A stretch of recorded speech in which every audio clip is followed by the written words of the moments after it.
An international team of researchers has quantified the biggest problems with Earth's food. In a nutshell, it's getting harder to grow enough food to feed everyone. Droughts, heat waves, and floods, likely brought on by climate change, are getting more frequent, as is their suppressive effect on the global food supply. Researchers with the UK Global Food Security Program stress their numbers are predictions based on limited data, but nonetheless suggest the risk of a 1 in 100-year production shock is likely to increase to 1 in 30 or more by 2040. Their model suggests by 2070, such shocks could be happening in 7 out of every 10 years. The changing climate is one of 3 major stress points on food reserves. According to the researchers, the interconnected economies of global trade represent a structural vulnerability that can make food shocks even worse elsewhere. When countries impose export restrictions to ensure their own food security, for example, prices spike. Studies suggest this played parts in food riots in northern Africa in 2010 and 2011, and even influenced the Arab Spring movement.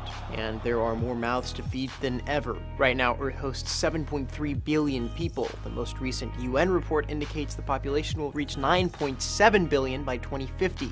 By then, global demand for food could be 60% higher than it was a decade ago. The GFS researchers say more agricultural innovation and market transparency is needed to minimize the impacts of shortages going forward, but actually getting it done is up to the stakeholders. You can read the full report on the GFS website. For Newsy, I'm Sebastián Martinez.